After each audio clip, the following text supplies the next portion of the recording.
Hello बच्चों, तो आज हम पढ़ने वाले हैं यूपी बोर्ड क्लास 10th का मैथ का पहला चैप्टर जो कि ब्लैक बोर्ड पे आपको लिखा हुआ दिख रहा होगा, जिसका नाम है वास्तविक संख्या। एनसीईआरटी भी यहाँ पे फॉलो की जाएगी और अदर बुक भी फॉलो की जाएगी, तो मतलब आपको एक अच्छा मिश्रण पढ़ना हमें एनसीईआरटी से ही, याद रखें पढ़ना हमें एनसीईआरटी से ही, क्योंकि पेपर उसी से बनता है।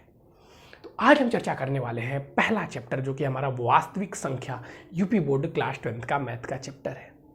नाम से ही आपको पहले समझना होगा कि वास्तविक संख्या क्या होती है। पहले मैं ये बता दूं, आज आपको जितनी चीज़ें बताई जाएंगी, क्योंकि आप बोर्ड की तैयारी कर रहे हैं, तो आज आपको जितनी चीज़ें बताई जाएंगी उसमें से 2 नंबर का एक प्रश्न आता है, और वो प्रश्न मैं आपको जब बताऊंगा तो बता दूंगा। तो आप जहाँ पर भी अपने नोट्स बना रहे होंगे वहाँ पर सर्कल करके लिख देंगे वहाँ पर कि ये प्रश्न 2 नंबर का आता है, ताकि जब आप अपनी तैयारियाँ करेंगे, रिविज़न करेंगे, तब आपको पता रहेगा कि प्रश्न कहाँ से उठ के आते हैं। तो साथ साथ हम आपकी बोर्ड के क्वेश्चन भी करवाते चलेंगे चैप्टर वाइज। जैसे चैप्टर में आते हैं तो ध्यान से अब चैप्टर को समझें।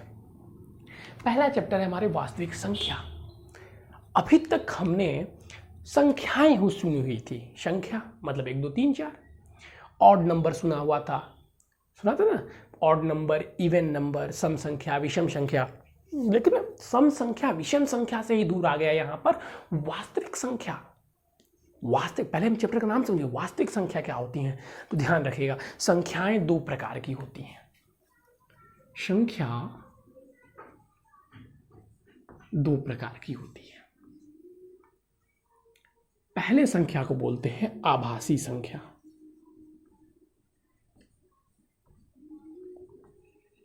और दूसरे प्रकार की संख्या को बोलते हैं वास्तविक संख्या।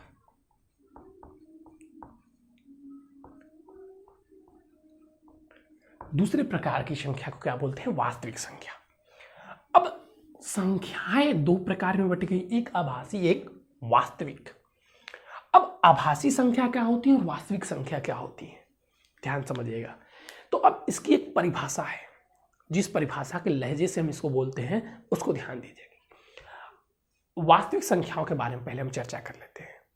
वास्तविक संख्याएं क्या होती है? तो वास्तविक संख्याएं वे संख्याएं होती हैं जिनका वर्ग करने पर धनात्मक मान प्राप्त होता है। ध्यान दीजिएगा, मैं लिख भी देता हूं। पहला क्या है? वास्तविक संख्या।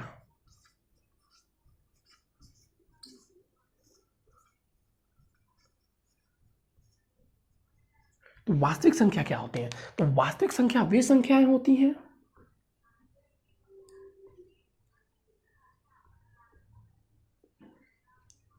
वे संख्याएं, अभी एग्जाम्पल दूंगा तो आपको समझ में आ जाएगा। वे संख्याएं होती हैं जिनका वर्ग करने पर सम संख्या प्राप्त होता है, सॉरी धनात्मक संख्या प्राप्त होती है।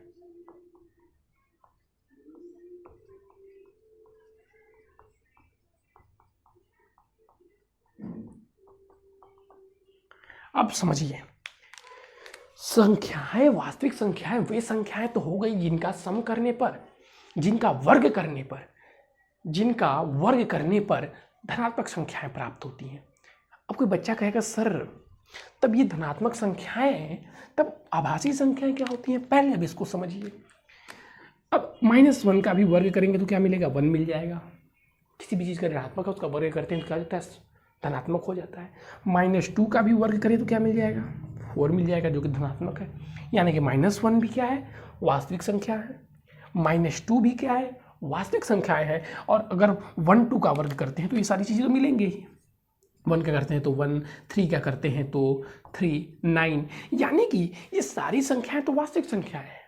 तब आभासी संख्याएं क्या होती हैं? अब आभासी संख्या की डिफिनीशन आप लोग जैसे लिख लीजिएगा, मैं बोल देता हूँ। आभासी संख्याएं वे संख्याएं होती हैं, आभासी संख्याएं वे संख्याएं होती हैं जिनका वर्ग करने पर ऋणात्मक मान प्राप्त होता है। बस यहाँ पर ऋणात्मक कर दीजिएगा, जिनका वर्ग करने पर ऋणात्मक मान प्राप्त होता है। अब उदाहरण सोचिए आप लोग, कौन सी संख्याएं हैं जिनका वर्ग करने पर ऋणात्मक मान प्राप्त होगा? सोच सकते हैं तो सोचिए कौन सी संख्याएं हैं। तो कौन सी संख्याएं हैं जिनका वर्ग करने पर ऋणात्मक मान प्राप्त होगा? तो वो संख्याएं हैं बच्चों -3 में अंडर रूट -3 का अगर आप स्क्वायर करते हैं तो क्या मिलेगा? -3। लेकिन ध्यान रहे √3 क्या है, वास्तविक संख्या है, क्योंकि √3 का अगर आप करते हैं तो क्या मिलेगा, 3 मिलेगा, तो ये वास्तविक है। लेकिन -√3 आभासी संख्या, इसी प्रकार -√5 भी क्या है, आभासी संख्या है।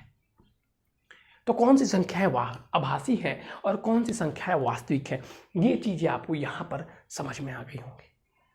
अब हमें इस चैप्टर में क्या पढ़ना है, तो हमें इस चैप्टर में पढ़ना है वास्तविक संख्याएं। ठीक है, इसको हमें इस चैप्टर में नहीं पढ़ना है, पता आपको सारी चीजें होनी चाहिए। तो हम चलते हैं अपनी वास्तविक संख्याएं की और, जो चीजें हमें पढ़नी है। चलिए भाई, अब वास्तविक संख्याएं की ओर चलनी है, तो अब चैप्टर में क्या क्या चीजें पढ़नी है ध्यान दीजिएगा। अब आपसे कोई भी पूछेगा कि वास्तविक संख्या बताओ, चैप्टर का नाम क्या है, क्या होती है वास्तविक संख्याएं। अगर आप वास्तविक संख्याएं बता देते हैं तो पूछ सकता है आभासी क्या होती है, तो आभासी भी बता सकते हैं अब आप, और आप उसके एग्जाम्पल भी बता सकते हैं। अब हमें चैप्टर में पहले एक्सरसाइज में पढ़ना है जो चीज़ें हम बचपन से पढ़ते आ रहे हैं, क्लास 3 से, HCF। हमने HCF LCM पढ़ा ना, हाईएस्ट कॉमन फैक्टर, और LCM लोएस्ट कॉमन फैक्टर। लेकिन यहाँ पे हमें LCM नहीं पढ़ना है, यहाँ पर हमें LCM नहीं पढ़ना है। कहीं कहीं LCM भी पढ़ लेना है तो LCM भी लिख लीजिए, लेकिन LCM का कोई ज़्यादा यूज़ नहीं है फॉर्मूले बेस पे। तो यहाँ पे हमें LCM, अब पहले बचपन में जाइए। अरे छोटी क्लास से चीज़ें उठा के दी हुई हैं, तो आपको बच्चों की तरफ तो LCM SCF निकालने के लिए नहीं देगा, कुछ तो जरूर अलग होगी जो आपको यहाँ पे क्लास 10th में पढ़ने के लिए चीज़ें मिल रही हैं। तो पहले हम क्या पढ़ते थे हाईएस्ट कॉमन फैक्टर में, कि जैसे मान लीजिए हमें 8 का HCF निकालना है, तो इसका हम क्या करते थे, 2 × 2 × 2, 2 × 2 × 2, और मान लीजिए 8 ने यहाँ पे कर दीजिए आप 16, तो 2 × 2 × 2 हो जाएगा। तो अब यहाँ पे हम पेयर बनाते थे कि ये अच्छा 2 का पेयर बन गया और ये 2 का पेयर बन गया, तो ये क्या निकल के जाता था, 2 × 2, ये क्या हो जाता था, 4, ये क्या हो जाता था, 4। लेकिन अब LCM तो एक चीज़ की निकलेंगे नहीं। LCM एक चीज़ की अगर हम निकाल लें तो 6 का निकालना है तो क्या निकाल देंगे, 2 × 3 इसका LCM हो गया। अब जब हमें दो संख्याओं की HCF और LCM निकालनी होती थी तो कैसे करते थे, LCM में जो मैच करेगा उसको लेते थे, HCF में जो मैच नहीं करेगा उसको लेते थे। तो उन सारी चीज़ों से यहाँ पर कोई संबंध नहीं है। यहाँ जो चीज़ें हमें पढ़नी है वो आते हैं एक देखिए, इस चीज़ को हम लोग पहले से भी जानते थे। ये चीज़ क्या है जो इस चैप्टर में हम पढ़नी है, वो है भाज्य। देखिए ऐसे लिखा जाता है इसको, भाज्य बराबर भाजक गुणे में भागफल और प्लस शेषफल। अब ये चीजें आपको कुछ नहीं दिख रही होंगी, लेकिन ये चीजें हम पढ़ते बहुत वर्षों से आ रहे हैं। इन चीजों को हम जानते बहुत पहले से थे, लेकिन एक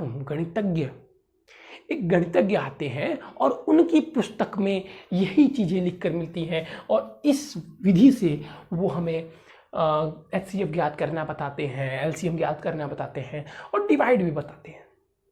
तो वो कौन थे, वही है हमारे यूक्लिड। उनका नाम क्या था, उस गणितज्ञ का नाम था बच्चों यूक्लिड एलिमेंट।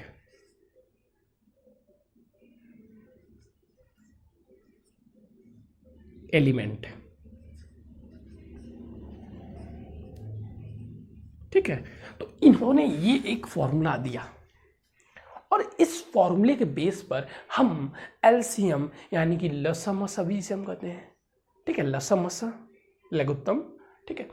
तो इन्होंने बताया कि इन्होंने एक विधि ये दे दी, ये पहले से भी हम लोग जानते थे, लेकिन लिखा कहीं पर नहीं मिला। लिखा मिला यूक्लिड एलिमेंट की पुस्तक में, जिसे हम यूक्लिड विभाजन विधि से HCF ज्ञात करना अब पढ़ रहे हैं। तो हमें वही पढ़ना है। पहले आप ये फॉर्मूला नोट कर लीजिएगा, याद कर लीजिएगा। अब ये भाज्य क्या है, भागफल क्या है, शेषफल क्या है, इस पर मैं थोड़ा सा आपको चर्चाएं कर देता हूँ, ध्यान से सुनिएगा और समझिएगा बच्चों। ठीक है सर, ध्यान से समझेंगे। तो ध्यान से समझेंगे तो जैसे मान लीजिए हमने ले लिया कुछ भी संख्या ले लेते हैं, मान लीजिए 25 को हमें डिवाइड देना है 2 से। तो इसी चीज को इस यूक्लिड मेथड से मैं आपको लिख के दिखाता हूं। तो भाज्य हो जाएगा हमारा 25, भाजक हो जाएगा हमारा 2। अब 2 इससे कितनी बार में जाएगा, 12 टाइम्स में 24। तो ये हमारा भागफल हो गया 12। बचा कितना, 1 हो गया हमारा शेषफल। अब आपको इन तीनों में से कोई भी दिया रहेगा तो आपको ये निकाल सकते हैं। अगर तीनों दिया हुआ है, ये पूछा है तो ये निकाल सकते हैं, ये दोनों ये दिया हुआ है आपसे, ये पूछा है तो आप ये भी निकाल सकते हैं। तो पहले इस प्रकार के प्रश्न आते थे, लेकिन जब से एनसीईआरटी लगी है इस पर आधारित प्रश्न आने बंद हो गया। एचसीएफ पर आधारित प्रश्न आते हैं, वो भी यूक्लिड विभाजन विधि से। किस विधि से, तो यूक्लिड विभाजन विधि से एचसीएफ ज्ञात करना। अब हम वही 2 नंबर का प्रश्न आता है जो मैंने आपको बोला ना, यूक्लिड विभाजन विधि से एचसीएफ ज्ञात करना। तो अब अगर आप ध्यान से देखेंगे तो आपको चीजें समझ में आएंगी कि यूक्लिड विभाजन विधि से एचसीएफ कैसे ज्ञात करते हैं। भाज्य भाजक में आपको चीजें समझ में आ गई होंगी। देखिए, यूक्लिड विभाजन विधि से एचसीएफ ज्ञात करना कुछ नहीं है, वही है जैसे हम लोग डिवाइड करके पहले हम ज्ञात करते थे क्या, एचसीएफ। और जब तक शेषफल शून्य नहीं आता था तब तक डिवाइड करते रहते थे। और ये भी क्या है, एक डिवाइड का ही रूप है। तो इसमें भी जब तक शेषफल शून्य नहीं आ जाएगा तब तक हम करते रहेंगे। और इसी को बोल दिया गया यूक्लिड विभाजन विधि द्वारा एचसीएफ ज्ञात करना। अब अगर आप मैं बताने जा रहा हूँ आपको एग्जाम्पल, अगर मैं लोग विधि रटवाते हैं, विधि रटवाऊंगा नहीं समझ में आएगा, एग्जाम्पल देखेंगे चीजें अच्छे से आसानी से समझ में आएगी। चलिए, तो मैं एग्जाम्पल ले लेता हूं।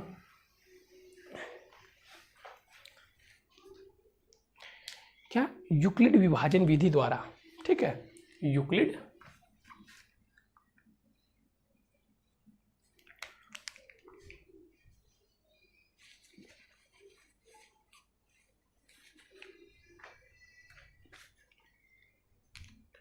ठीक है,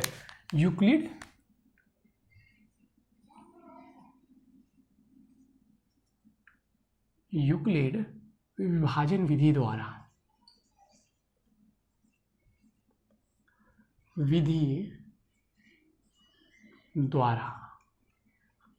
संख्या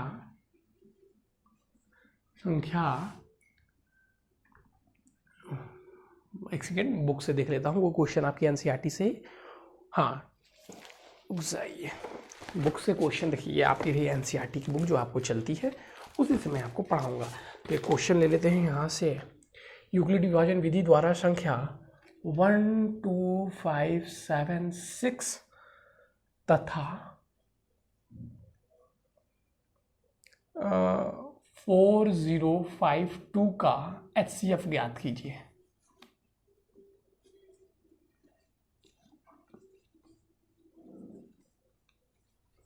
एचसीएफ ज्ञात कीजिए। तो इसका एचसीएफ ज्ञात करने में आपको ध्यान क्या देना है।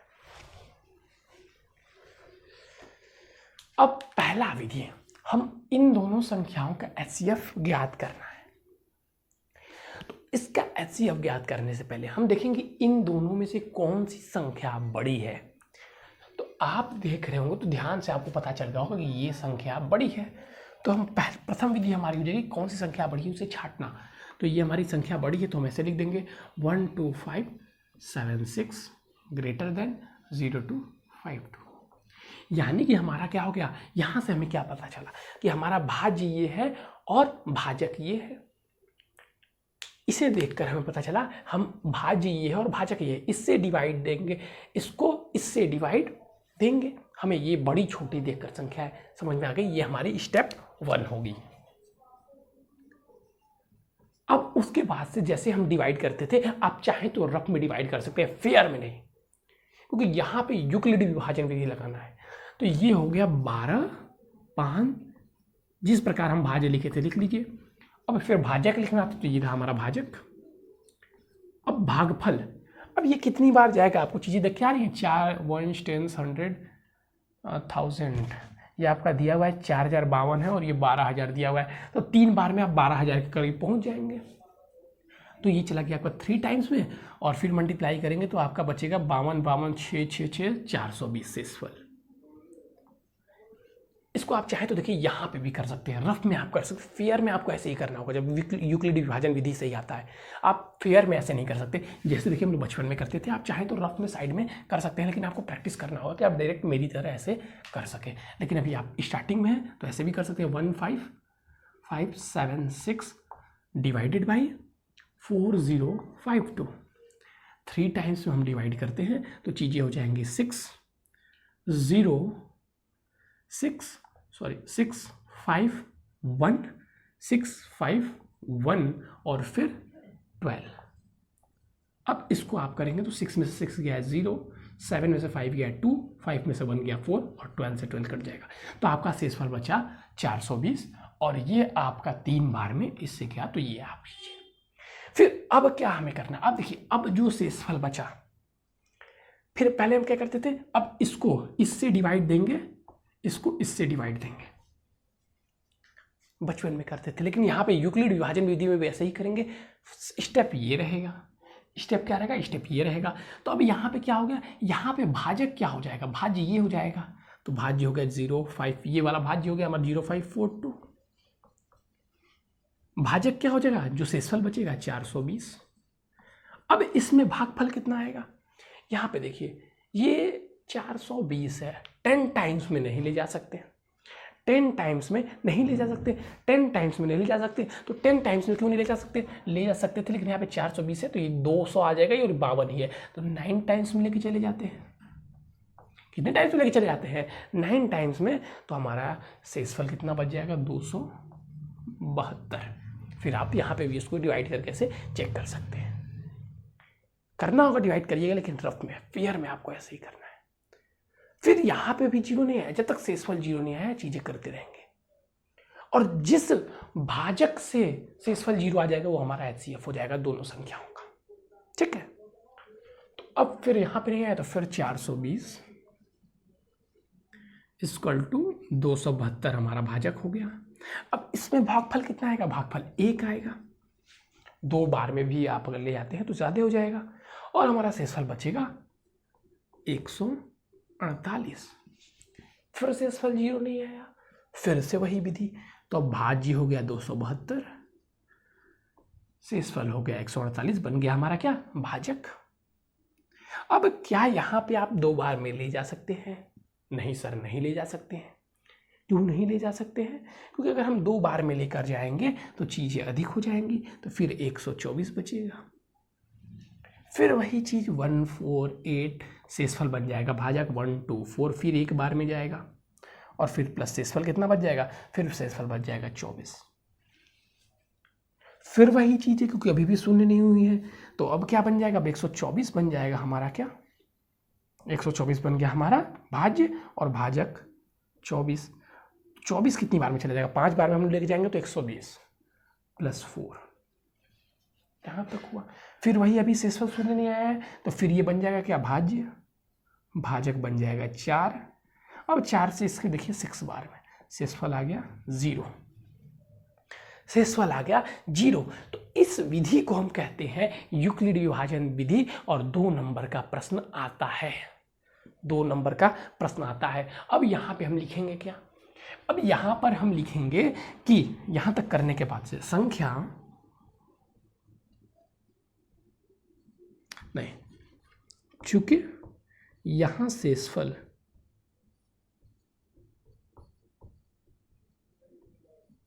शून्य है, इसलिए जो हमारी 12,576 तथा 4052 का HCF क्या हो जाएगा, 4 है। अभी आप नए हैं, थोड़ी सी डिफिकल्टी हो रही होगी, आपको लग रहा होगा बहुत ही हार्ड है।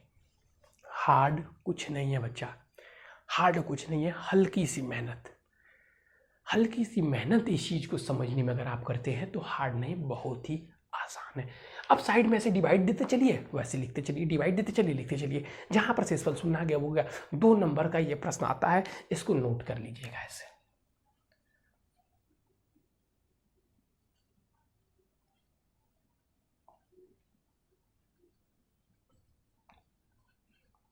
दो 2023 में लिख लीजिएगा, मैं गारंटी देता हूँ।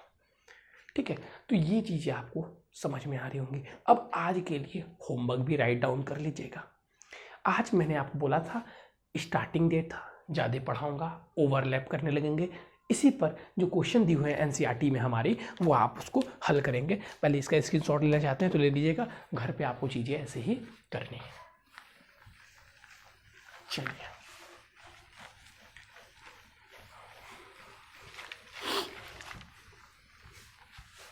होमवर्क नोट कर लीजिएगा।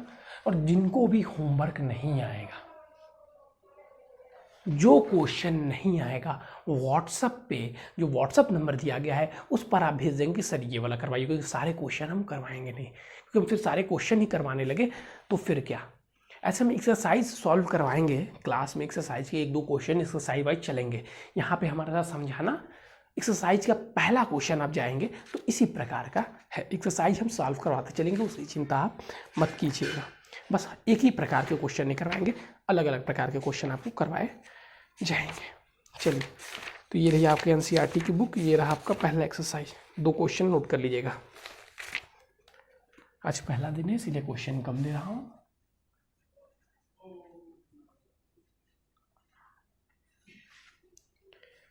पहला 135 और 225 का एचसीएफ याद करना है। दूसरा 196 और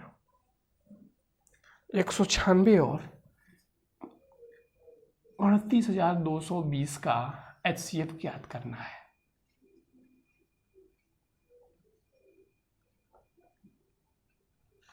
तीसरा 867 और 225 का एचसीएफ याद करना है।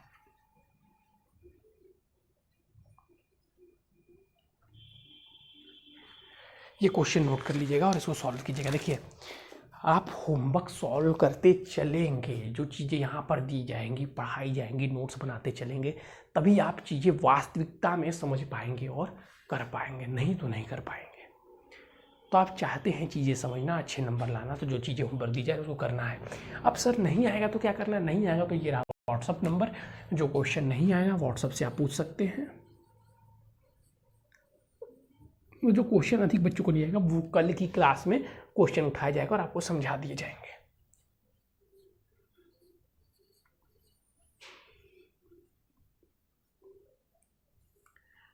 और जो बच्चे डेली हमें क्वेश्चन सॉल्व करते, देखिए आपका सॉल्व हो जाता है तब भी हमें सॉल्यूशन सेंड करें।